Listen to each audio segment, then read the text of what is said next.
So মাইন্ডে যে distraction শিক্ষার্থীদের ক্ষেত্রে অল্প কয়েকক্ষণ পড়লেই হবে ওই হবে, তাহলে বইয়ের সাথে কিন্তু তার ছোটবেলা থেকে হয়ে উঠতে হবে। এই মুহূর্তে আমি কথা বলবো ড্রিম স্কুল থেকে। আমাদের এখানে কিন্তু অনেকেই এসেছেন, যেমন কাউসার ইসলাম বাদল, CMO কাউসার ইসলাম বাদল।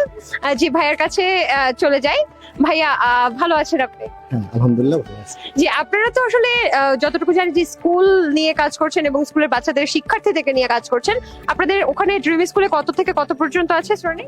ইনিশিয়ালি আমাদের 6 থেকে 10, এরপরে আমরা প্রি স্কুলিং নিয়েও কাজ শুরু করবো। আচ্ছা, বাহ, চমৎকার। কাব্যিক অডিও বুকে আজকে তো জানেন যে আমরা ঠাকুমার ঝুলি লঞ্চ করেছি অডিও বুকটা, এবং সেই সাথে সাথে আজকে একটা গল্প লঞ্চ হয়েছে 40 মিনিটের, কিন্তু এরপরে কিন্তু আরো গল্প নিয়ে আমরা কাজ করছি। ঠিক আছে, আপনার কি মনে হয় যে একটা সময় আমরা দেখেছি ঠাকুমার ঝুলি কার্টুন, এখন আবার অডিও বুকে আসছে, এটা শিশুর মানসিক বিকাশে বা শিশুদের জন্য এই গল্পগুলো কেমনটা প্রভাব ফেলতে পারে বলে আপনি মনে করেন? যদি আমার পার্সোনালি বলি, আমি প্রচন্ড বই বিমুখী মানুষ ছিলাম। কারণ আমার কাছে মনে হয় বই পড়াটা ছোটবেলা থেকে হয়ে উঠতে হয়। যে অভ্যাসটা আমরা যারা ধরেন গ্রাম থেকে পড়াশোনা করে আসি, তাদের ক্ষেত্রে এই অপরচুনিটি সবসময় ক্রিয়েট হয় না।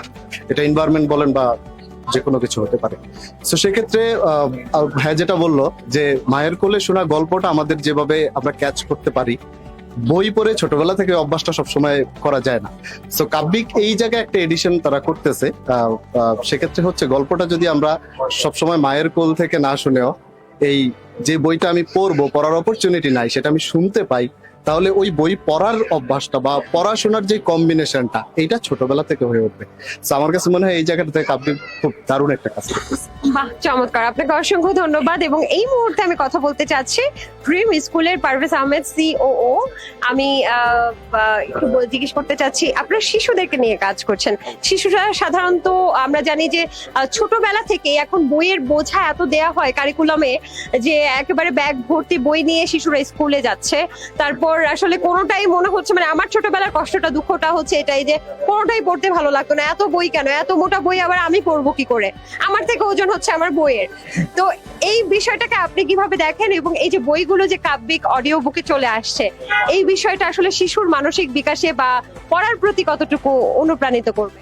প্রথমত পড়াশোনার ক্ষেত্রে একটা বাচ্চাকে যখন আমি ভয় দেখাচ্ছি যে এটা পড়তে হবে, এটা না পড়লে এই হবে ওই হবে, তাহলে বইয়ের সাথে কিন্তু তার ভয়টা যুক্ত হয়ে যাচ্ছে।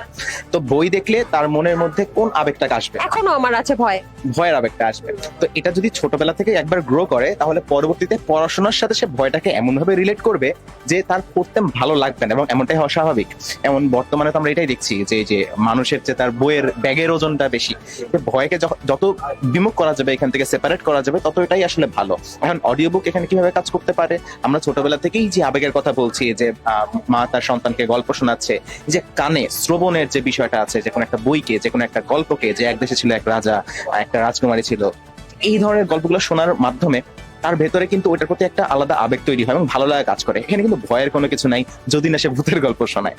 তো আবার যখন অডিও বুকের মাধ্যমে একটা বইকে আমি শোনার বা শ্রবণের কাছে নিয়ে যেতে যাচ্ছি, তখন কিন্তু আমার মনের মধ্যে ওই পুরাতন ভালো লাগাটা আবার কাজ করতে যাচ্ছে, পুরাতন ভালো লাগাটা আবার জাগ্রত হচ্ছে।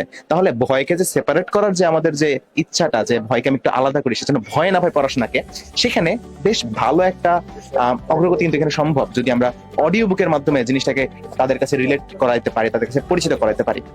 তো আমার মনে হয় কাব্যিক বেশ দারুণ করছে, অনেক ভালো করছে, এবং আরো বই আমাদের দরকার। যেমন ঠাকুমার ঝুলি এখানে আছে, এবং প্রত্যেক শুক্রবারে তো আমাদের বই লঞ্চ হচ্ছে, এবং আস্তে আস্তে ক্রমাগত আরো অনেক দারুণ দারুণ বই লঞ্চ হবে, যেগুলো আমাদের শিশু কিশোররা এগুলো শুনবে, এগুলো সম্পর্কে জানবে, এবং তাদের মধ্যে বই সম্পর্কে বা কোনো কিছু পড়া সম্পর্কে যে ভয়ের একটা বিষয় আছে, যেটাকে আমাকে পড়তে হবে, পড়ার একটা শ্রমের একটা বিষয় আছে, অনেকের মধ্যে একটা বিষয়টা চলে আসে। এখন তো পড়লে ঘুম পায়, হ্যাঁ, অ্যাটেনশন স্প্যান অনেক কমে যাচ্ছে, মডার্ন যুগের যে সমস্যাটা, সেইখান থেকেও কিন্তু আমরা একটা পরিত্রাণ পেতে পারি। তো এক্ষেত্রে বেশ দারুণ একটা স্কোপ আছে আমাদের কাজ করার, এবং শিশু কিশোরদের জন্য জিনিসটা অনেক দারুণ হয় বলে আমি মনে করি। বাহ, চমৎকার। ঠিক তেমনই আমারও আসলে এই বক্তব্য যে বই যেমন মানুষের উপর চাপিয়ে দিলে বা শিশুদের উপর চাপিয়ে দিলে যেটা হয়, ভূত প্রেতের থেকেও আসলে বইকে ভয় পাওয়া শুরু করে শিশু কিশোররা, যেটা আসলে আমার ক্ষেত্রে আমার মনে হয়েছে ছোটবেলায় এত বই খাতা আমার ভালো লাগে না। আমার আসলে মুক্ত চিন্তা করা উচিত, সৃজনশীল কিছু চিন্তা করা উচিত। আমার ছবি আঁকতে ভালো লাগতো, আমার ঠাকুমার ঝুলি দেখতে ভালো লাগতো, ঠাকুমার ঝুলির ক্যারেক্টার হয়ে যেতে ভালো লাগতো, চমৎকার লাগতো, মানে সবকিছু না কল্পনার জগতে ভালো লাগতো। কিন্তু সেই সময়টা কেন এসব কারো কারিকুলাম এইসব বই খাতা দেওয়া হতো, কেন এইসব মানে ঝাঁপিয়ে দিত আমার মানে কাঁধের উপরে?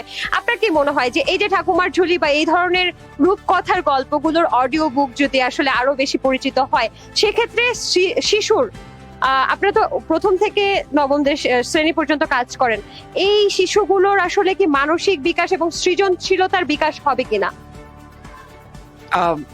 একটা শিশুর সাইকোলজি কাজ করে কয়েকটা ফেজে। একটা শিশু শিখে কয়েকটা ফেজে।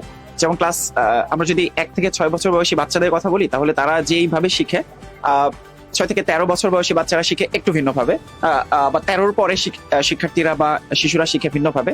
তো এই যে আমি যে সেকশনটার কথা বলছি, এই পুরো জায়গা জুড়ে যেমন এই মুহূর্তে দক্ষিণাঞ্জন মিত্র মজুমদারকে আমি স্যালুট জানাতে চাই এই জন্য যে এত দারুণভাবে বাংলাকে তুলে ধরেছে, গল্পকে তুলে ধরেছে।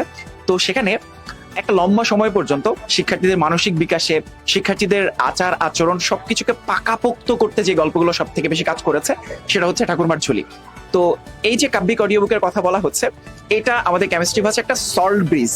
আগে যেটা আমরা চাঁদ দেখতাম, তারা দেখতাম, খেতে চাইতাম না একদম ছোটবেলায়, তখন ঠিক যেই গল্পগুলো বলে আমাদেরকে এগুলোতে অভ্যস্ত করা হতো, সেটা ছিল ঠিক ঠাকুরমার ঝুলি বা এই টাইপসের গল্প গ্রন্থগুলো।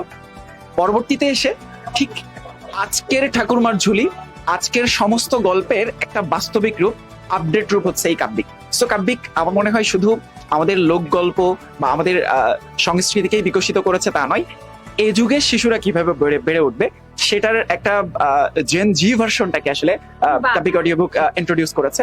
সো কাব্যিক অডিও বুকে শুধু এই ঠাকুরমার ঝুলি বা এই টাইপের কমিক্স বা এই গল্পগুলোই নয়, আমি যত দেখেছি প্রায় 3000-এরও বেশি অডিও বুক তারা ইন্ট্রোডিউস করেছে এখানে।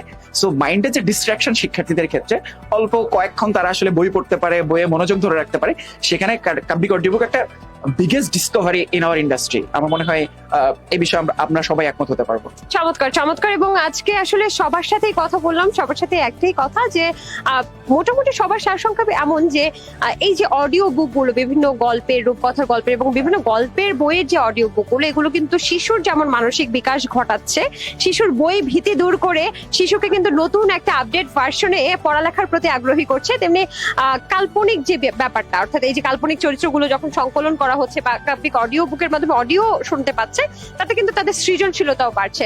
আজকের মতো আমি সমৃদ্ধি বিদায় নিচ্ছি কাব্যিক অডিও বুকের এই লঞ্চিং ইভেন্ট থেকে।